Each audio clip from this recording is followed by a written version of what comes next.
네, 사도행전 26장 12절에서 18절입니다. 여기는 사도 바울의 구원 간증이 나오고 마지막에는 왜 사도 바울을 그렇게 구원시켜서 일꾼과 정인으로 삼았는지 5가지 바울의 사역이 기록되어 있습니다.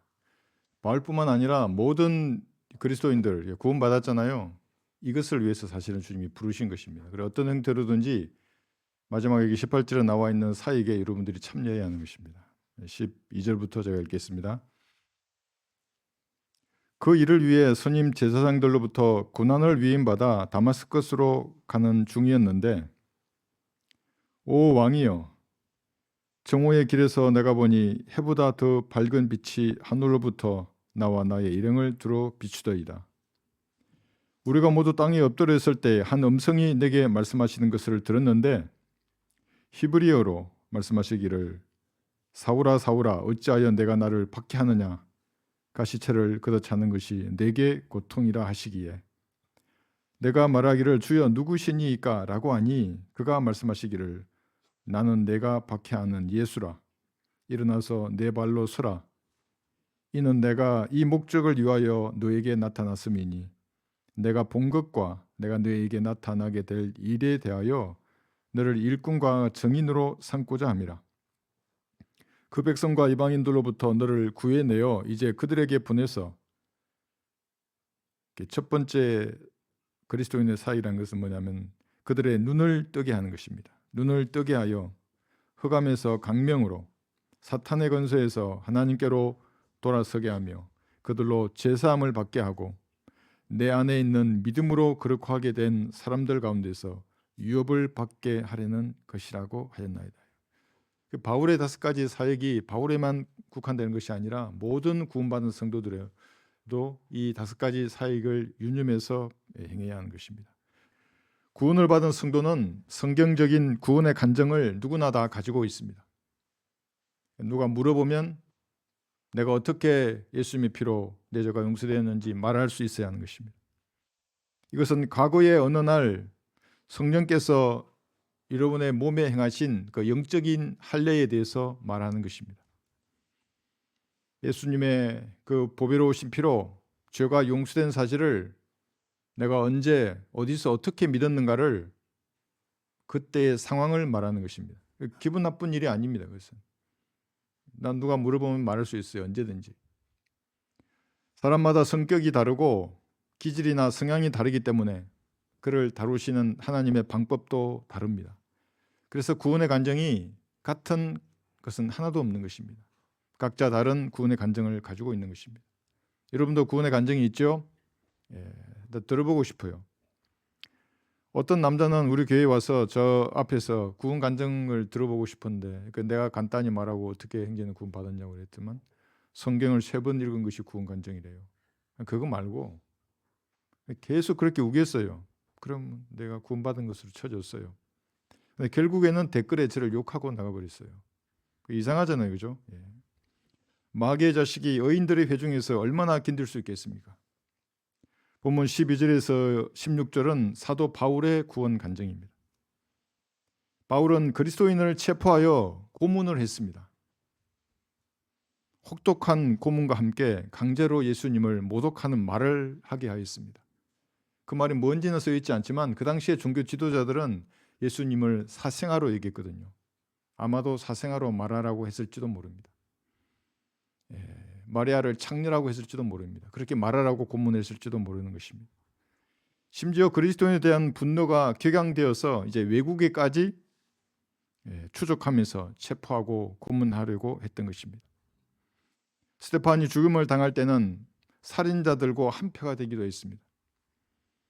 사도 바울은 종교적인 열성으로는 둘째라면 서러워했을 정도로 광기에 사로잡혔던 골수 분자였습니다. 바울 스스로도 이렇게 고백했습니다. 한번 들어보십시오. 내가 이 돌을 죽음에 이르도록 박해하였으며 남녀할 것 없이 결박하여 감옥에 넘겼노라. 사도행전 22장 4절의 말씀입니다. 그러다가 자신이 박해하던 그 부활하신 예수님의 영광스러운 모습을 직접 눈으로 보고 눈이 멀어버렸습니다. 유대인이었던 바울은 눈앞에 나타난 이 표적 앞에 무릎을 꿇었던 것입니다. 구약 성경에 말씀하시던 그 하나님의 어린 양이 바로 하나님 자신이었고 그분이 예수님이라는 것을 믿어서 구원을 받은 것입니다. 만약 사도행전 7장에서 유대인 종교 지도자들이 스데판을 죽이지 않고 스데판이 열변을 토하는 그 설교의 주제였던 예수님, 그분을 메시아로 영접했더라면 사도 바울은 어떻게 되었을까요? 그냥 아무도 모르는 환난 성도 정도가 되었을 겁니다. 그렇다면 인류 역사에서 교회 시대의 2000년은 통째로 사라졌을 것입니다. 지금쯤이면 이제 천년왕국도 끝나고 백보자 심판도 끝나서 우주는 새하늘과 새 땅이 창조되어 있을 것입니다. 그러나 유대인들은 갈보리에서 예수님을 거부한 것도 모자라서 사도행전 7장에서 또다시 예수님을 두 번째로 거부하였습니다. 그래서 스데판을 죽였던 것입니다. 그로 인하여서 유대인들은 대환란의 심판이 정해져 있지만 개처럼 취급받던 이방인들에게 성경대로 하나님을 섬길 기회가 주어졌습니다. 하나님을 섬김의 결과에 따라서 영원한 유업을 받을 기회가 주어진 것입니다. 한번 들어보십시오. 이는 이방인들이 복음을 통하여 그리스도 안에서 공동 상속자가 되고, 이 공동 상속자란 말은 예수님이 가질 것을 여러분이 가진다는 말입니다. 한 몸이 되며 그의 약속에 동참자가 된다는 것이라. 에베소서 3장 6절의 말씀입니다. 주인의 밥상에서 떨어지는 부스러기나 주워 먹던 천한 개들이 어떻게 한 몸이 되고 그리스도와 함께한 공동 상속자가 되며 약속의 동참자가 될 수 있는 것입니까? 이것은 여러분을 향한 하나님의 놀라운 사랑과 은혜 위에는 설명할 방법이 없습니다. 그러므로 높아지려는 생각을 품지 말고 도리어 두려워하라. 하나님께서 본래의 가지들도 아끼지 아니하셨으니 너도 아끼지 아니하시리까 주의하라 했어요. 로마서 11장 20절에서 21절의 말씀입니다. 구원을 취소한다는 말씀이 아닙니다. 세상을 사는 동안 하나님과 단절된 상태로 무의미한 삶을 살게 될 것을 경고하시는 말씀입니다. 그런 상태가 지속되면 결과적으로 아무런 유업을 받지 못할 것입니다. 구원은 받았는데 유업이 없는 삶이 비참한 삶인 것입니다. 바울은 해보다 더 밝은 빛을 보고 구원을 받았습니다. 구원받은 다음에 유대교에서 섬기는 그 모든 것을 배설물로 여겼습니다. 다 버렸습니다. 그래서 자기가 죽는 순간까지 십자가에 거침을 치고 다녔습니다. 그리고 일꾼으로서 열심히 지체들을 섬기고 돌보았습니다. 증인이 되어서 자신이 보고 경험한 사실을 증가하였습니다. 또한 자신을 억제하여 복종하면서 뒤에 있는 것들은 잊어버리고 앞에 있는 그 고귀한 부르심의 상을 위해서 전진하였습니다. 그러니까 구원이 전부가 아니라는 말씀입니다. 구원은 영원한 유업을 얻기 위한 일꾼과 정인의 삶을 시작하는 것입니다. 첫 단계입니다. 그러나 대부분의 기독교계에서는 자신이 사는 동안 매일 구원을 이루어 가야 한다고 말하는 눈먼 소경들이 대다수입니다. 그들은 아직 믿음의 경주를 시작도 하지 못한 것입니다. 여러분도 바울처럼 어느 날 해보다 밝은 예수 그리스도를 말씀으로 만났을 것입니다. 그리고 개인의 구주로 영접했기 때문에 오늘 이 자리에 앉아 있습니다. 비록 바울이 본 것처럼 여러분이 만난 예수님이 해처럼 밝지는 않았지만 죄인을 향한 하나님의 숭고한 사랑 앞에 무릎을 꿇었던 날들을 늘 마음에 새기고 있어야 하는 것입니다. 뭐가 잘나서 구원받은 사람은 아무도 없는 것입니다. 그리고 일꾼과 증인으로서 바울이 했던 그 5가지 사역을 기억해야 합니다. 왜냐하면 이를 위해서 여러분들을 부르신 것입니다. 바울뿐만 아니라 이것은 모든 성도가 해야 할 일이기 때문에 그렇습니다. 구원이 전부라고 생각하는 무슨 구원파로부터 해서 이런 사람들은 마귀에게 속은 바보라고 스스로 말하는 것입니다. 파부터 틀렸죠. 제가 말했잖아요. 파를 하려면 성장파를 해야 된다고. 구원파가 아니라. 첫 번째 사역은 잃어버린 사람들의 눈을 뜨게 하는 것입니다. 사람이 태어나면 어린 아기들 2, 3일 동안 눈을 뜨려고 이렇게 깜빡이고 하다가 2주 안에는 완전히 눈을 뜨게 됩니다. 그리고 한 달 지나면 이제 눈에 초점을 맞추는 것입니다. 눈을 떠야 사는 것입니다. 강아지는 보름 정도 지나면 눈을 뜨고 고양이도 10일 이내에 눈을 뜨게 되어 있습니다. 눈 뜨지 못하면 장애가 있거나 죽는 것입니다. 사람이 영적인 눈을 뜨지 못하고 소경으로 산다면 그는 지옥의 흑암 속에 묻힐 것입니다. 에덴 동산에서 마귀가 아담에게 승리한 이후에 이 세상의 왕관은 사탄에게 공식적으로 넘어간 것입니다. 그래서 마귀의 이름을 뭐냐면 이 세상의 신이라고 하는 겁니다. 모든 것을 장악하고 있습니다.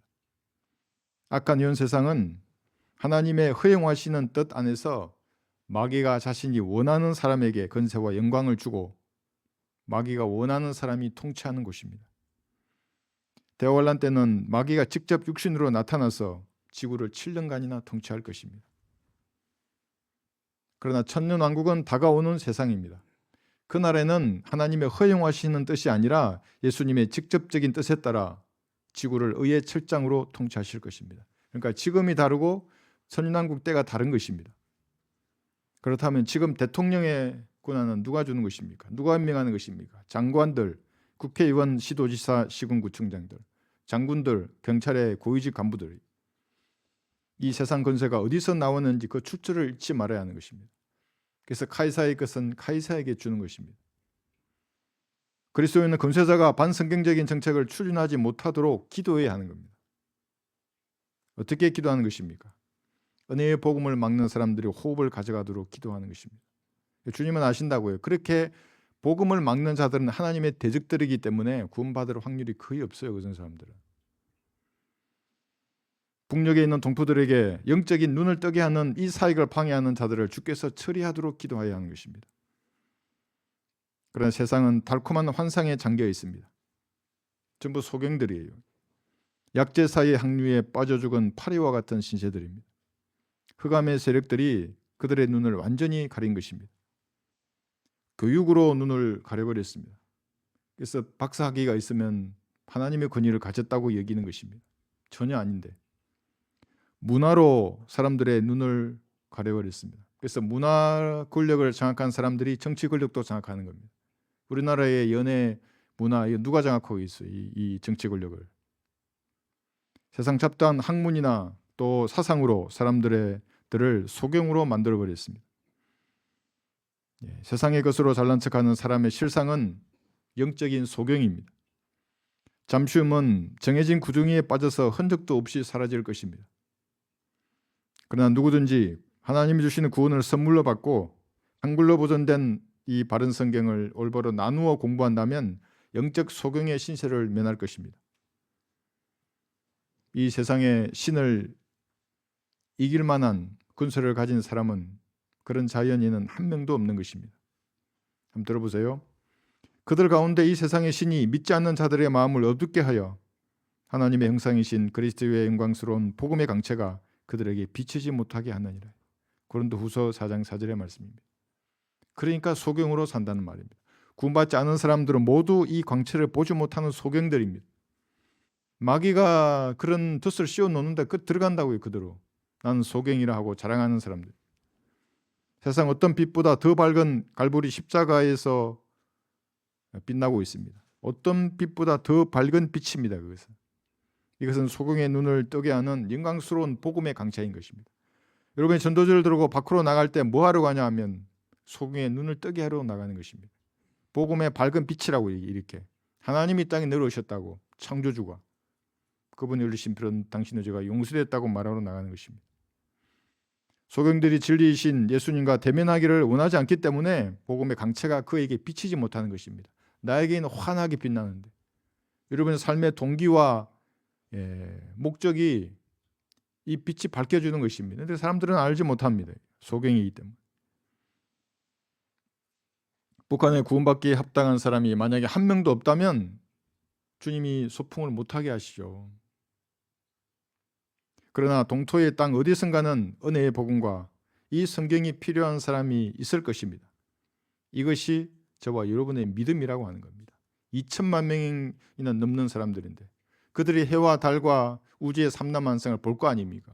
하나님을 찾는다고 그 사람들도. 우리나라에 있는 부유하고 배부르며 아무것도 부족한 것이 없다고 스스로 말하는 배교자들보다는 훨씬 더 간절하게 진리의 밝은 빛을 원하는 사람이 있을 것입니다. 어떤 상태에 있는 눈면 소경이라도 진리의 빛을 보려고 원하면 주께서 그의 눈을 뜨게 하시는 것입니다. 보내야 하는 겁니다. 이거는 구원받기에 합당한 사람이 있어요. 찾고 싶어요, 예수님의 피를. 그러면 전도주가 그 사람 손에 들어가게 되어 있습니다. 마가복음 10장을 한번 보십시오.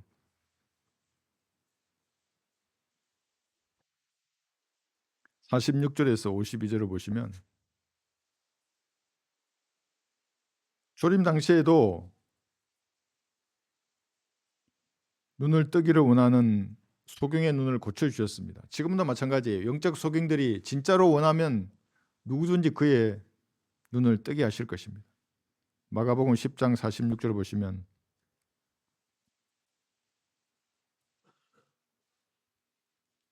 그리고 그들이 여리코에 갔더라. 주께서 제자들과 많은 무리와 함께 여리코에서 나가실 때 디메오의 아들 소경 바디메오가 대류에 앉아서 구걸하더라.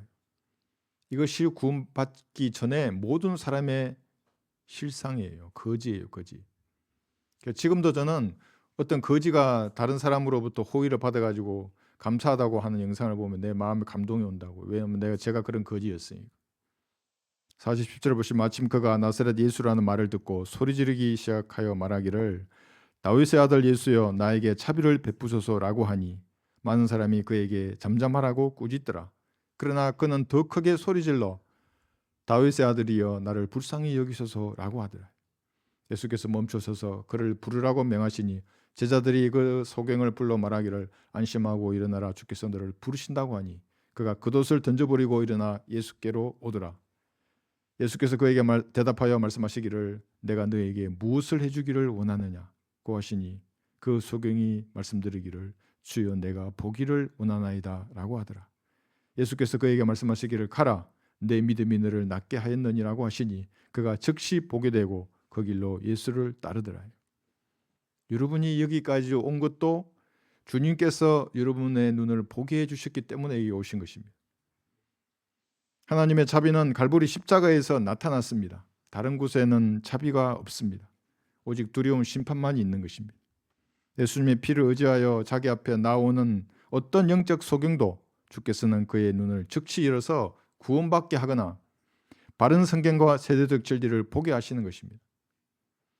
여러분은 소경들의 눈을 뜨게 하는 하나님의 소중한 동력자들입니다. 주님은 여러분의 발걸음을 인도하셔서 눈을 뜨기를 원하는 사람을 만나게 하시는 것입니다. 그래서 인연을 누굴 만나잖아요. 이렇게 그냥 가지 말고 이 전도지를 주는 겁니다. 이게 뭐 집에 누가 오잖아요. 뭐 택배 아저씨나 이거 주는 겁니다. 이거 보라고 읽어보라고. 마트에 가더라도 이걸 읽어보라고. 전도지가 그들의 손에 들어가게 되는 것입니다. 사람의 눈을 뜨게 하는 일과 무관한 사역은 교회가 할 일이 아닙니다. 또 하나님이 부르신 종이라면 반드시 사람의 눈을 뜨게 하는 일에 전념해야 하는 것입니다. 소경들 중에 마음을 다하여 하나님의 차비를 간구하거나 자신을 불쌍히 여겨달라고 기도하는 소경이 있다면 그는 즉시 보게 될 것입니다. 그러나 너무나 많은 사람들이 의미 없이 예수님을 부르고 있습니다. 믿음으로 갈보리의 피를 어떻게 의지하는 것인지를 모르는 것입니다. 제가 막 유튜브 보니까 그 목사들 설교하면서 뭐 예수 피요 어쩌고 막 온 몸을 치고 뭐 피로 뭐 덮어야 된다 그러고 제가 보니까 완전한 마귀의 교리예요. 그것이 개역 성경을 펴놓고 마귀의 교리 아래서 그렇게 주문 외우듯이 예수님의 이름을 부르고 노래하고 춤을 추면 어떻게 되는 것입니까? 마귀가 들어갈 통로를 자기가 여는 것입니다. 교회 전체가 마귀의 소굴로 바뀌는 것입니다. 반성경적 교리를 버리고 성경대로 주님의 이름 불러야 한다고 그래요. 부르려면. 교회를 오래 다니면서 반성경적인 교리에 노출된 사람은 그만큼 벗어나기가 어려운 것입니다. 교회뿐만이 아닙니다. 반성경적인 사상에 빠져있는 교상한 사람의 이야기를 경청해도 마귀 들리기 좋은 여건을 그 사람이 조성하는 것입니다. 왜냐하면 그 사상 자체가 반성경적이기 때문에 그런 것입니다. 그게 공산주의 사상이라고 하는 겁니다. 뭐 있잖아, 매불쇼도 있고 뭐 김우준 송가 뭐 난 보기도 싫어요. 그 사람들이 말하기도 전에. 신명기 27장 18절 한번 보십시오. 소경의 길을 헤매게 하는 자들이 이 땅에는 가득 차 있습니다. 신명기 27장 18절.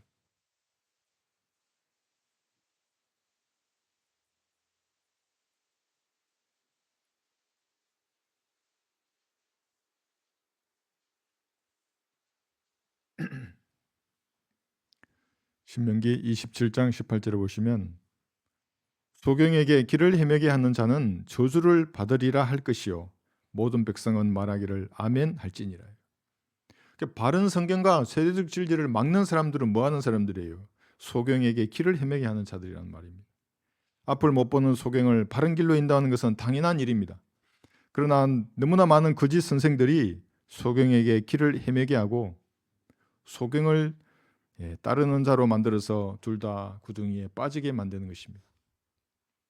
한번 들어보세요. 내버려 두라 그들은 소경이 되어 소경을 인도하는 자들이라. 소경이 소경을 인도하면 둘 다 구덩이에 빠지리라고 하시더라고요. 마태복음 15장 14절의 말씀입니다. 이제 구원도 안 받은 목사가 성경을 가르친다고요. 죽어있는 마귀의 자식이 살아있는 하나님을 설교하는 경우가 너무나 많은 것입니다. 그리스도인들은 한 치 앞도 못 보는 그런 거짓 성신들과 맞서서 소경의 눈을 뜨게 하는 그 사역에 동참해야 하는 것입니다. 그들은 잠시만 지나면 자신들을 죽어서 어디로 가는지도 모르는 영적 소경들입니다. 두 번째는 어둠을 빛으로 바꾸는 사역입니다. 어둠이 처음 등장하는 성경 구절은 창세기 1장 2절에 있습니다. 한번 펴보십시오. 창세기 1장 2절에서 어둠은 그래서 저주와 심판을 상징하는 겁니다. 근데 그 어둠을 빛으로 바꾸는 사역자들입니다. 여러분들이 전부 다. 창세기 1장 2절에는 우주적인 어둠에 대해서 기술하고 있습니다. 창세기 1장 2절. 땅은 형체가 없고 공허하며 어두움이 깊음의 표면에 있으며 하나님의 영은 물들의 표면에서 거니시더라. 사탄의 반영으로 하나님께서는 우주를 물로 심판하셨습니다. 한 줄기 빛도 없는 흑암 속에 잠긴 어두운 우주, 이것은 하나님의 무서운 심판과 저주를 상징하는 것입니다. 우주의 산재에 있던 이전 세상의 쓰레기들은 깊음의 바다 물속으로 잠겼고 어둠이 모든 것을 집어삼킨 것입니다. 이것이 창세기 1장 2절입니다.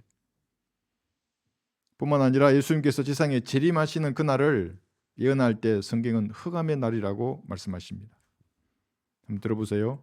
흑암과 암령의 날, 구름과 짙은 어두움의 날, 산들 위에 펼쳐진 아침 같으니 많고 강한 사람들이라.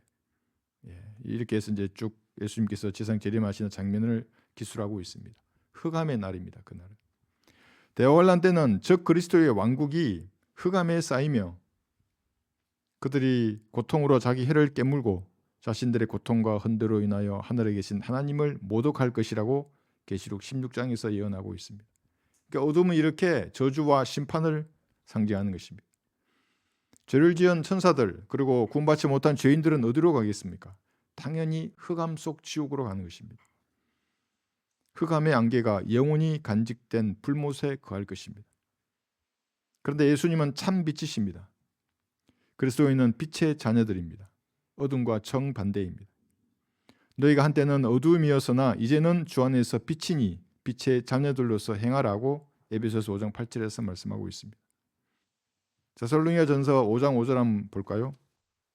데살로니가전서 5장 5절.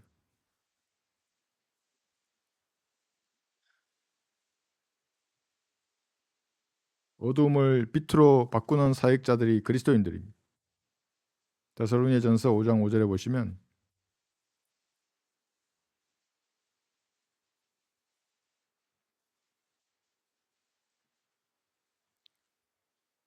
다 찾으셨죠? 예. 너희는 모두 빛의 자녀들이며 낮의 자녀들이라. 우리는 밤이나 어두움에 속하지 아니하노라. 그리스도인 안에는 의의 태양이신 예수님께서 영으로 거하고 있습니다. 여러분의 몸 안에 예수님이 영으로 거하시는 것입니다. 예수님을 자기 몸 안에 소유하지 못한 사람은 누구든지 어두움의 자식들입니다. 그 시대의 영적 흑암 속에서 어둠에 잠식당하지 않고 진리의 빛을 비출 수 있는 이유는 주께서 여러분 안에 거하시기 때문에 그런 겁니다. 뭘 행위를 하거나 그런 게 아니에요. 예수님을 구주로 영접하니까 빛의 자녀가 된 것입니다. 그리고 주께서 보존하신 말씀을 가지고 있기 때문에 이 말씀을 공부하면 할수록 빛은 더 환한 광채를 발하는 것입니다. 주의 말씀은 내 발의 등불이요 내 길의 빛이니이다. 시편 119편 105절입니다. 말씀을 올바로 나누어 공부한 진리의 지식은 모든 흑암을 몰아내는 빛을 비추는 것입니다. 근데 그게 없으면 어떻게 돼요? 구원받아서 빛의 자녀가 되었는데도 여전히 흑암의 자식처럼 살게 되는 겁니다. 공부해야 하는 것입니다.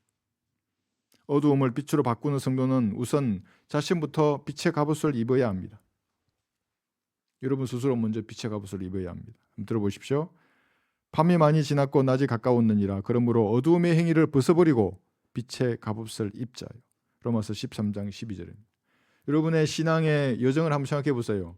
영적으로 한 단계 성숙할 때는 항상 여기에 나와 있는데도 어두움의 행위를 벗어버릴 때입니다. 벗어버리지 않으면 그냥 그대로 간다고 이렇게 쭉. 영적 악이면 그냥 악이에요. 어둠의 행위가 뭔지는 여러분의 양심이 더 잘 알아요. 성령님이 그 양심을 통해서 말씀하시기 때문에. 심판과 저주의 상징이 있다면 그것이 무엇이든지 그 모양이라도 버려야 하는 것입니다. 왜냐하면 주님께서 자신의 피로 여러분들을 값을 지불하고 하셨기 때문에 그렇습니다. 들어보십시오. 그분께서 우리를 흑암의 근수로부터 구하여 내셔서 그분의 사랑하는 아들의 나라로 옮겨주셨느니라. 골로새서 1장 13절의 말씀입니다. 그래서 편안하다는 이유로 여러분의 양심을 거역할 수는 없는 것입니다. 열매 없는 어둠의 일들에 관여하지 말고 오히려 그것들을 책망하면서 어둠을 주관하는 영적인 악에 대항하여 싸워야 합니다. 한번 들어보세요. 이는 우리의 싸움이 혈과 육에 대항하는 것이 아니라 정사들과 권세들과 이 세상 어두움의 주관자들과 높은 곳들에 있는 영적 악에 대항하는 것이기 때문이라요. 에베소서 6장 12절의 말씀입니다. 이 영적 악이거든요. 어두움의 주관자들입니다. 빛의 자녀들인 여러분들이 그들과 싸우는 것입니다. 빛의 천사가 주는 그런 달콤한 빛들은 사람을 흑암으로 끌고 가는 미끼일 뿐입니다. 여러분 속으면 안 되십니다. 세 번째 사역은 마귀의 세력에서, 사탄의 세력에서 사람들을 하나님께로 돌이키는 일입니다. 그런 삶을 살고자 하면 그 여러분의 생활 방식이 세상 사람들에게 그대로 전파되게 되어 있습니다. 데살로니가전서 1장을 한번 보십시오. 바울도 그랬습니다. 데살로니가전서 1장 9절 보시면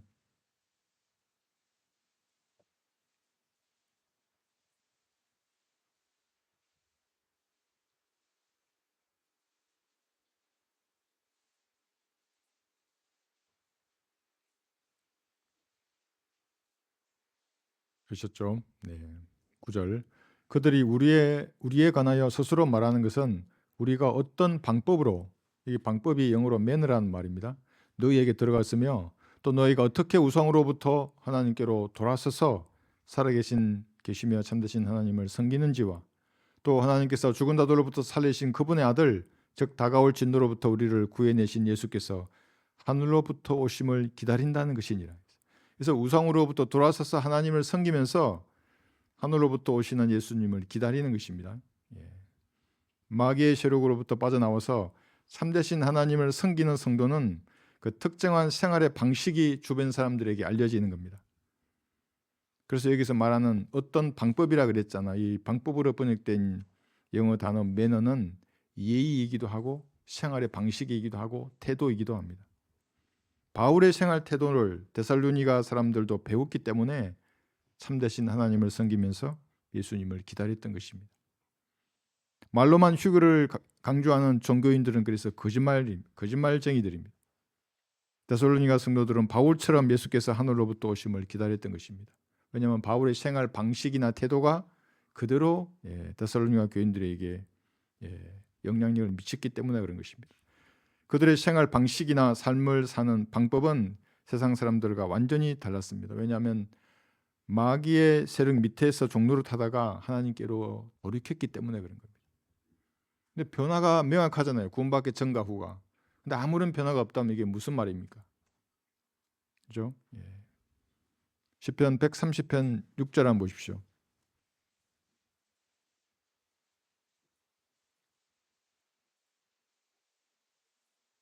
여기도 변화가 기록되어 있습니다.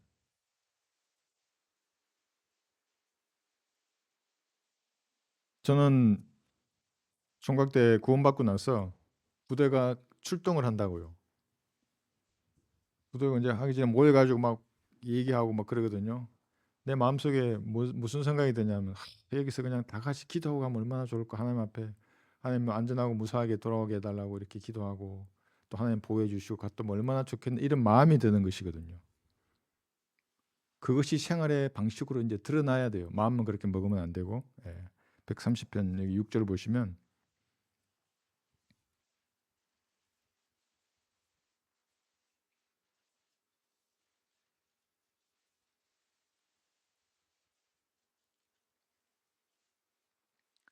파수하는 자들이 아침을 기다리는 것보다 내 혼이 주를 더욱 기다리오니 내가 말씀드리건대 파수하는 자들이 아침을 기다리는 것보다 더하나이다.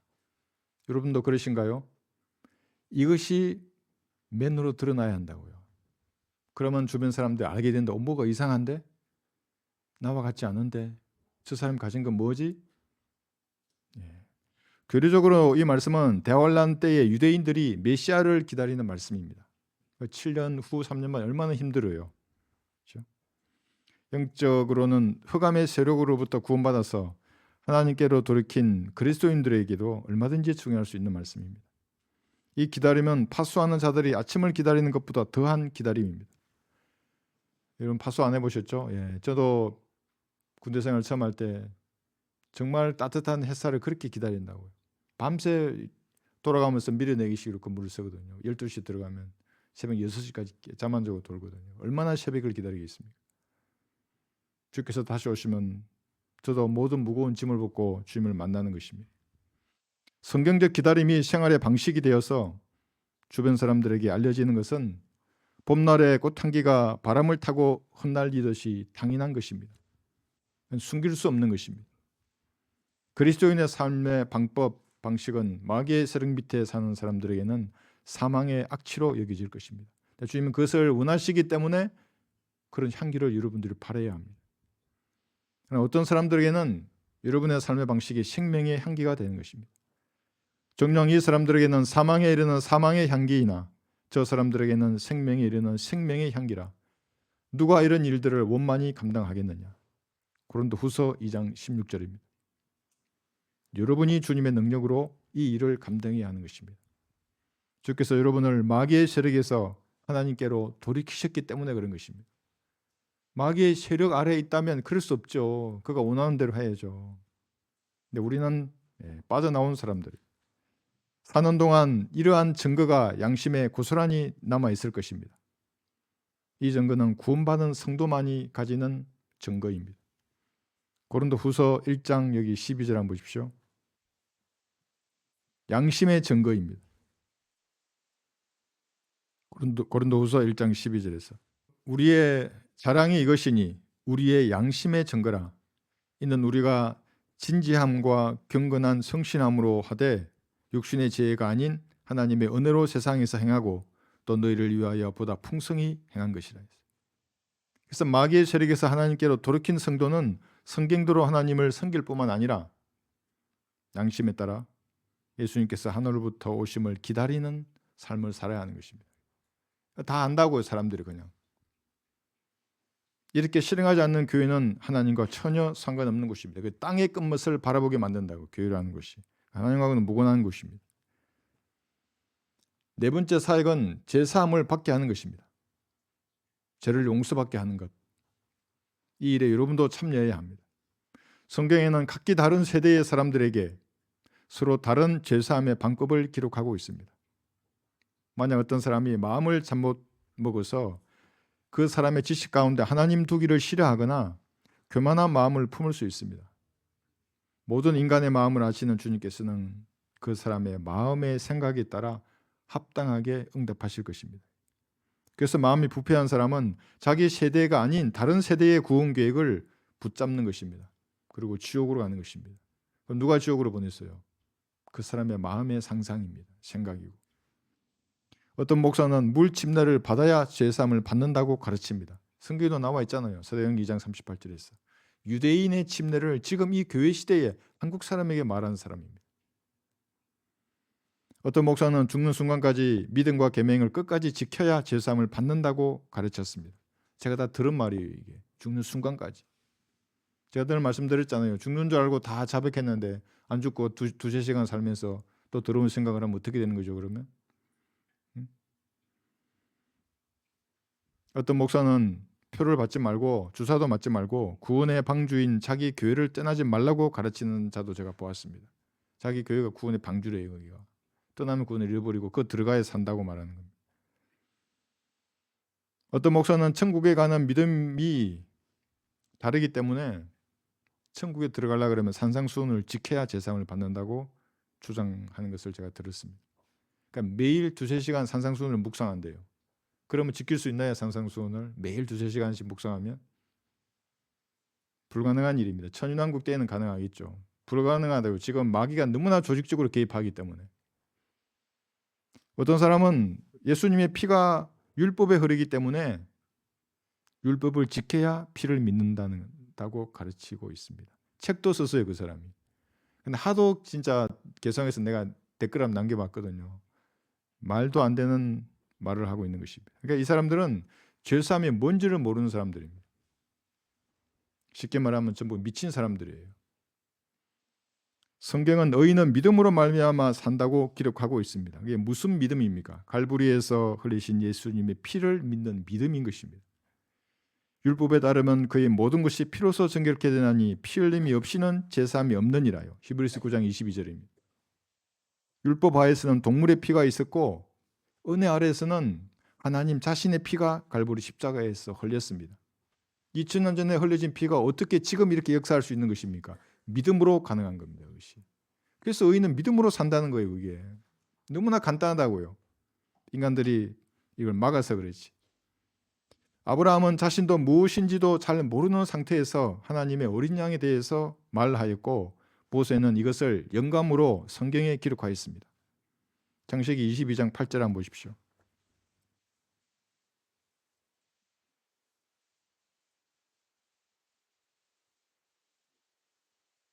창세기 22장 8절 보시면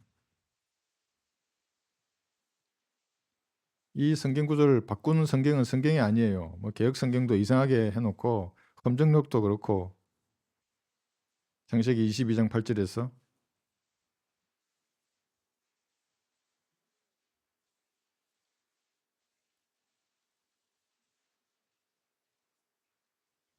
아브라함이 말하기를 내 아들아 하나님께서 자신을 번제에 쓸 어린 양으로 마련하실 것이라고 하고 두 사람이 함께 가더라. 이 말씀을 신약에서는 뭐라고 말씀하시냐면 그 안에서 우리가 그의 보혈을 통하여 구속 곧 죄들의 용서함을 받았느니라 이렇게 말씀하고 있습니다. 그 하나님 자신의 피가 예수님의 피입니다. 그래서 죄사함이란 것은 예수님의 보배로운 피를 통하여 이미 죗값이 지불되었고 죄들이 용서받았다는 사실을 믿는 것입니다. 어떻게 믿는 것입니까? 진지하게 기도하면 되는 거예요. 그냥 내 마음으로 진지하게 하나님 저는 죄인입니다. 저 같은 죄인을 위해서 예수님께서 십자가에 피 흘려 죽으시고 부활하셔서 저희 모든 죄들을 용서해 주셔서 하나님 감사합니다. 지금 제 안에 들어오셔서 저를 구원해 주십시오. 저를 구원해 주셔서 감사합니다. 예수님 이름으로 기도합니다. 이것이 믿는 거예요. 이게 제사함을 주는 것이고 이와 무관한 교회를 다니는 사람들은 하나님하고도 무관한 사람들입니다. 교회를 다니거나 무슨 침례를 받거나 무슨 표를 받지 않고 뭐 주사를 맞지 않고 계명들을 지켜서 죄를 용서받으려는 자들은 제사함을 받지 못하고 모두 흑암 속으로 던져지는 것입니다. 왜 그런 것입니까? 마음이 부패했다고 그러니까. 아무리 얘기해도 안 돼요. 이단들을 저한테 전화하면 아무리 제가 이렇게 설명해주고 풀어줘도 뭔 말인지 모른다 그 사람들은. 이렇게 쉬운 복음을. 너희는 그 쓸모없는 종을 바깥 흑암에 내어 던지라. 거기서 울며 이를 갈고 있으리라고 하더라요. 마태복음 25장 30절의 말씀입니다. 이들은 땅에 살면서도 하나님의 교리를 듣고 이를 갈다가 죽었어도 지옥에서 하나님을 향하여 이를 갈 사람들입니다. 여러분들은 제사함에 대해서 정확히 알고 사람들에게 전파해야 하는 것입니다. 마지막 5번째는 유업을 받게 하는 사역입니다. 교회에 모여서 왜 하나님을 섬기는 것입니까? 이 유업을 위해서 섬기는 것입니다. 아무런 유업이 없다면 구원받는 것으로 끝이지 않습니까? 그런 성경은 그렇지 않습니다. 어떤 사람의 인생이 그리스도의 심판석에서 잿더미가 된다면 이것보다 비참한 사람은 없을 것입니다. 지금은 잘 몰라요, 그것을. 성경은 그것을 테러라고 말할 정도로 공포스러운 상황인 것입니다. 너 뭐하다 와서 그래? 예수님 물으실 때 자기 입으로 자기의 인생을 브리핑해야 하는 겁니다. 저도 원페이지 보고서를 좋아하거든요. 그래서 항상 지휘관을 1분 내에 원페이지 한 장 보고서로 결심하게 만들었다고요. 여러분 자신 있으세요? 예수님의 마음을 보고 자기의 인생을 보고해서 예수님 마음에 흡족한 보고를 하실 수 있겠습니까? 저도 그것이 늘 도전이었습니다. 셋째 하늘에서 통곡하는 사람은 영원한 유업이 하나도 없는 사람입니다. 왜 그런 것입니까? 구원받은 이후에 육신을 부인하고 성경대로 주님을 섬기지 않았기 때문에 그런 것입니다. 디모데후서 2장 12절 한번 보십시오. 구원은 예수님의 행함으로 여러분이 구원받았지만 유업은 여러분의 행함으로 받는 것입니다. 디모데후서 2장 12절.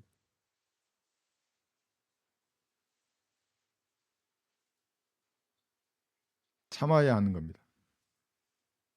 찾으셨죠? 디모데후서 2장 12절. 우리가 참으면 우리도 그와 함께 다스릴 것이요 우리가 그를 부인하면 그도 우리를 부인할 것이라. 성경대로 하나님을 섬긴다는 것을 한마디로 요약하라 그러면 이거예요. 참는 것입니다. 육신을 죽은 것으로 부인하는 거잖아요. 그걸 참아야 한다고요. 영적으로 성장하면 성장한 사람일수록 참는 것입니다. 어려우면 주님 앞에 기도하는 것입니다. 주님의 마음을 제게 주십시오. 주님. 예. 참기 어려우면 여러분의 모습 그대로를 주님께 구하십시오. 그러면 독수리가 날개를 치고 올라가는 것과 같은 강건함을 주실 것입니다. 주님은 이것을 위해서 여러분에게 참기를 원하신다고요. 얘가 기도하면 독수리와 날개 치고 올라가는 듯한 강건함을 줄 수 있겠구나가 기다리고 계신다고요.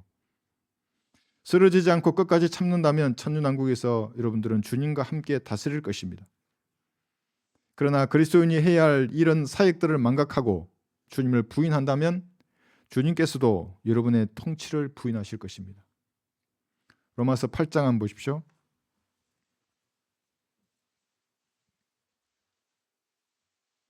교회란 것은 구원받은 사람들의 모임이 교회입니다. 그래서 구원을 받았다면 이제 유업을 위해서 달리는 겁니다. 모두가. 로마서 8장 17절에서 18절을 보시면 상속자들에 대해서 기록하고 있습니다. 찾으셨죠? 로마서 8장 17에서 18절. 자녀이면 또한 상속자들이니 하나님의 상속자들이요 그리스도와 함께한 공동 상속자들이니 우리가 그와 함께 고난을 받은 것은 함께 영광도 받게 하려 함이니라.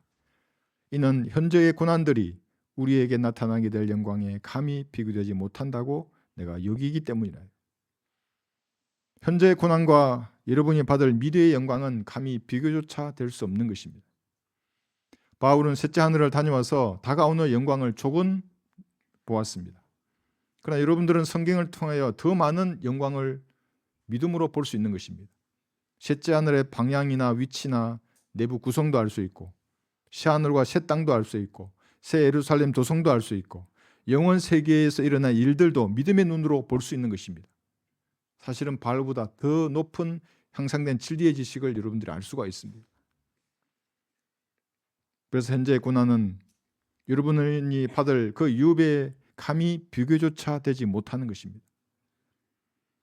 성경적인 믿음의 실행을 통한 고난을 두려워하지 말아야 하는 것입니다. 지상 삶을 사는데 필요한 것이 있다면 주께서 채워주실 것입니다. 한번 들어보세요. 그러나 나의 하나님께서 그리스도 예수를 통하여 영광 가운데서 그의 풍요함을 따라 너희의 모든 필요를 채워주실 것이라. 빌립보서 4장 19절의 말씀입니다. 제가 소풍을 하기 전에 과거에 처음 시작할 때 내 마음속으로 늘 주님 나 트럭 한 대만 주시면 안 되겠습니까? 내가 트럭이 있으면 바람 불면 내가 원하는 날 갈 수 있는데 근데 이게 트럭이 생길 환경이 전혀 아니에요. 근데 지금 트럭이 있잖아요, 그죠? 1.5톤을 실어도 돼요. 갈 수 있는 트럭이 생겼어요. 이제 바람만 주시면 그냥 가는 거예요, 이제. 모든 필요를 채워주실 것입니다. 어떨 때는 구하지 않아도 채워주신다고요. 상황을 아시고. 주께서 허락하시는 것으로 누리다가 주님 앞에 서는 것입니다. 그리스도인들은 그래서 이런 5가지 사역에 동참하고 이 일들을 늘 마음에 유념하고 있어야 합니다. 내가 과연 이 일에 동참하고 있는가? 내가 이 일을 하고 있는가를 늘 점검해 보아야 합니다. 그 첫 번째가 잃어버린 사람들의 눈을 뜨게 하는 것이었습니다. 그래서 여러분들은 소경의 눈을 뜨게 하는 영적 수술을 시행하는 사람들입니다. 두 번째는 어둠을 빛으로 바꾸는 사역이었습니다. 그래서 먼저 여러분부터 어둠의 행위들을 벗어버리고 빛의 자녀답게 살아야 하는 것입니다. 그러면 주변의 어둠들을 몰아내고 빛으로 바꿀 것입니다. 세 번째가 마귀의 세력에서 하나님께로 사람들을 돌이키는 것이었습니다. 이를 위해서 여러분들은 먼저 바울처럼 그 생활의 방식, 방법, 태도, 매너가 변해야 하는 겁니다. 그래서 주변 사람들에게 생명의 향기를 날려야 합니다. 네 번째는 제사함을 받게 하는 사역이었습니다. 어떻게 주님의 피를 믿어서 제사함을 받게 할 것인가? 여러분 주변 지인들 많잖아요, 그죠? 만나는 사람도 많을 것이고 이것이 여러분의 마음에 담아두어야 하는 화두인 것입니다. 어떻게 제사함을, 저 고집쟁이를 어떻게 제사함을 받게 할 것인가? 저 이기적인 사람을, 그죠? 어떤 사람은 얼마나 고집쟁이에요. 막 대적하고 근데 친척이에요. 어떻게 해요, 그 사람들?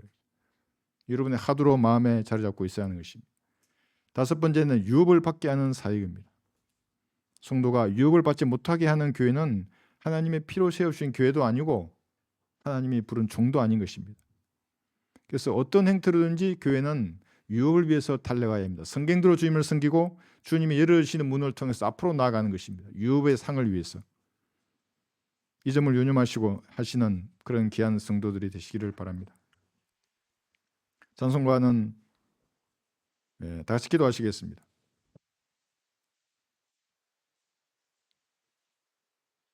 여러분 설교를 들으시는 중에 마음속에 무엇인가 도전받은 것이 있거나 또 깨달은 것이 있으면 이제 주님 앞에 아뢰십시오. 바울만 이런 사역을 하라고 부른 것이 아닙니다. 여러분들도 다른 사람의 소경의 눈을 뜨게 해야 되고 어둠의 세력에 잡힌 사람들을 하나님께로 돌이키는 데 동참해야 하는 것입니다. 여러분들이 빛의 자녀들입니다. 아직도 어둠의 행위가 있다면 간단합니다. 주님의 피로 씻겨달라고 그러시고 내가 참신한 자세로 주님을 섬기겠다고 말하면 되는 것입니다. 그래서 사람들에게 죄사함을 받는 방법이 무엇인지 여러분이 설명하는 것입니다. 그래서 궁극적으로 그 유업을 위해서 이 땅을 사는 것입니다. 다른 사람들도 지옥에 가면 유업이고 뭐가 아무것도 없잖아요. 그죠? 그도 유업을 받는 그런 사람이 되도록 여러분들이 일해야 하는 것입니다. 유튜브로 시청하신 분들도 기도하십시오.